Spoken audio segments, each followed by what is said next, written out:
Aujourd'hui, setup un petit peu particulier parce que comme tu l'as vu dans le titre, on va regarder un petit peu comment on peut faire un overlay sous After Effects pour streamer. C'est parti. Bonjour à tous, c'est un plaisir de vous retrouver. Donc c'est la première fois qu'on va se retrouver dans cette configuration sur la chaîne, c'est-à-dire que là je suis devant mon PC. On va regarder ça ensemble, je vais vous montrer un petit peu les tips du coup pour réaliser un overlay sous After Effects. Donc voilà, là on est sur After Effects. Tout de suite on va faire une composition du coup à la taille des streams, c'est-à-dire 1920 sur 1080. C'est la taille de nos écrans. Je vais conseiller de le faire en 60 fps parce que quand même ça sera vachement mieux d'avoir un truc directement en HD et que vous allez pouvoir faire évoluer au fur et à mesure. Donc là on est devant cet écran et vous allez me dire mais qu'est-ce que je fais avec ça? Alors, dans un premier temps, le premier truc que je vais faire, on va voir suivant les éléments, je vous montre juste des techniques en fait. On va tout de suite créer un fond vert en fait. Et pour la valeur du vert, du coup, vous allez venir là, vous allez mettre 1 et là, vous avez le pur vert possible. Alors pourquoi un fond vert? C'est que si vous mettez des éléments qui sont plus ou moins découpables, en fait, vous allez pouvoir utiliser la technique du fond vert pour votre overlay. Ça évite en fait d'exporter la transparence et du coup d'alourdir énormément votre fichier. Dans mon cas, comme je sais déjà ce que je veux, je vais pas l'utiliser, mais c'était pour vous montrer la technique. Et pensez à mettre un fond vert, vous disposez tous vos éléments et en fait en mettant la clé chromatique verte du coup sous Streamlabs qu'on verra dans un des prochains épisodes, et ben vous pourrez enlever le vert et du coup vous aurez un truc détouré un peu comme un PNG. Et du coup, surtout animé et quelque chose qui prend pas énormément de ressources. Je vous explique ça parce que du coup, la transparence prend, elle, beaucoup de ressources. Dans cette vidéo, en fait, on va refaire mon overlay puisque j'aimerais le changer pour la rentrée. Actuellement, je ne stream plus sur Twitch puisque je m'occupe des 25 vidéos de YouTube, donc c'est très compliqué d'allier les deux. Donc là, on va refaire mon overlay qui sera dispo vers la rentrée 2021. Donc là, je crée un autre solide. Cette fois, je vais le créer en noir. Et je vais utiliser en fait un plugin qui est complètement gratuit de Video Copilot qui s'appelle Saber. Voilà, bon, bah, vous avez compris à quoi ça servait. Et en fait, il est très cool pour moi et pour les besoins que je vais avoir aujourd'hui. L'idée que j'en ai est très simple. En fait, ce que je veux, c'est utiliser Saber pour reproduire un petit peu les néons qu'on voit derrière moi. Là, ce que je vais faire, en fait, c'est de bien faire attention d'avoir les deux points en fait aux extrémités de la même hauteur, surtout. Ça va être le premier truc. Voilà, ça me va plutôt pas mal. Que je vais conseiller aussi pour essayer de voir un petit peu quand même, parce que là, c'est noir, c'est cool, mais c'est pas forcément très cool en fait pour se rendre compte de ce que notre overlay est en train de faire. Ce que je fais, moi, c'est que je fais un 50% de gris. Et à partir de là, et ben, du coup, je sais que tant que je vois pas le gris, je sais pas ce qui se passe au travers. Donc là, on va enlever le motion blur parce qu'en fait, ben, on n'en a pas du tout besoin. Et là, on va le mettre en transparent. Voilà. Ça, c'est ce que je veux depuis le début. Je vais recréer, du coup, un solide noir cette fois, encore. C'est de venir chercher cette pointe-là et de venir, hop, là, comme ça. Alors, celui-là va passer derrière Saber. Ce que je vous conseille aussi, évidemment, c'est de rename, en fait, tous vos trucs parce que sinon, vous allez jamais vous en sortir. Et en fait, l'idée de celui-là, c'est que je voudrais lui rendre une petite opacité, pas énorme, histoire qu'on voit le jeu à travers, mais que ça fasse, voilà, que ça fasse un petit peu overlay quand même. Un truc que je n'ai pas dit, c'est que 20 secondes, c'est plutôt bien pour créer une boucle en fait. Là, ce que je vais faire, c'est augmenter en fait le flicker maintenant du sabre, du glow.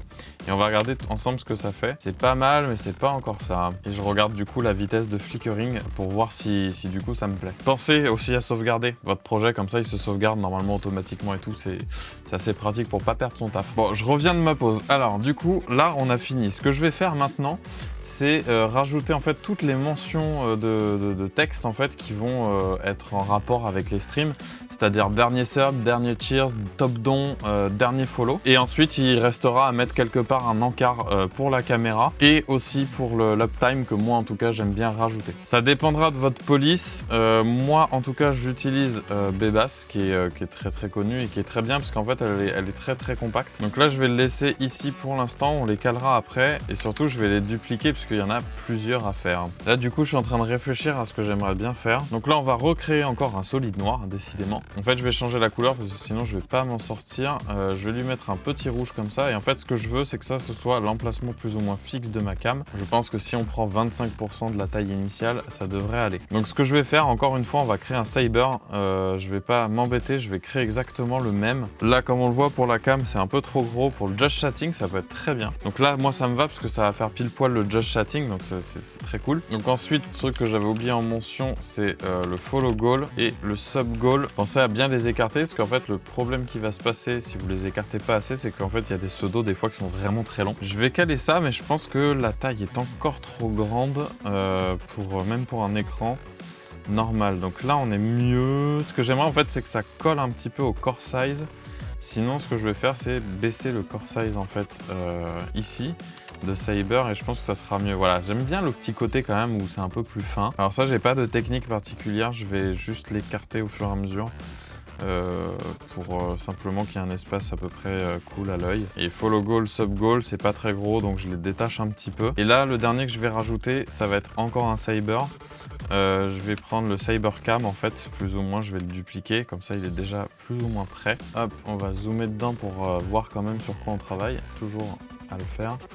Donc vous voyez là, pour moi il n'est pas bien positionné, juste le masque en tout cas, parce que je veux pas que ça morde. Et forcément on va changer de couleur. Donc là pour moi on a fini la scène Just Chatting. Donc ça pourra partir à l'export, c'est bon. Donc copier, CTRL-C, CTRL-V, on va partir sur le in-game en fait, et l'avantage de ça là, c'est que j'ai pas grand chose à bouger, mis à part en fait celui-là, que j'ai juste à redimensionner en fait un tout petit peu. Et en fait, là j'ai quasiment tous mes overlays qui sont déjà prêts. Comme je vous l'ai dit, hein, une fois que vous avez trouvé un petit peu, surtout l'inspiration, c'est surtout ça qu'il faut. Moi je vous le conseille de le faire vous-même parce que ça sera quand même plus sympa de vous dire je lance un stream et c'est mon overlay, c'est pas un truc acheté. Même si c'est très bien pour commencer, j'en ai acheté aussi au début. C'est pour ça que j'accordais beaucoup d'importance de vous montrer comment on fait et surtout de vous montrer qu'en fait c'est pas si compliqué. Là ce que je vais faire, c'est vous montrer le principe de comment exporter sous After Effects, pas Media Encoder, pour avoir cet effet de transparence. On fait Add to Render Que. Ensuite vous cliquez sur le deuxième et là vous avez du coup le truc le plus important, c'est QuickTime. Mais surtout vous allez mettre RGB plus alpha et enlever l'audio. Vous n'en avez pas besoin, vraiment jamais. Donc à partir de là, vous avez tout qui est bon. Vous avez juste à aller envoyer votre fichier au bon endroit pour l'export. On va le faire tout de suite. Et là, on va lancer l'export. Voilà, maintenant que l'export est lancé, on verra sur un écran de fin. Je vous laisserai un petit peu la caméra tourner pour vous montrer ce qu'on peut faire. Je vous remercie en tout cas d'avoir regardé cette vidéo. J'espère qu'elle vous a plu, qu'elle vous a apporté pas mal d'informations. N'hésitez pas à me poser des questions en commentaire. Si c'est sur d'autres trucs techniques, il n'y a pas de souci. N'oubliez pas du coup de mettre un pouce bleu pour soutenir cette vidéo et aussi de vous abonner, ça vous permettra de ne pas louper les prochaines vidéos, c'est-à-dire celles des prochains jours pour cette série de comment bien streamer sur Twitch. En tout cas, j'espère que ça vous plaît. Moi, je vous dis à bientôt. Ciao!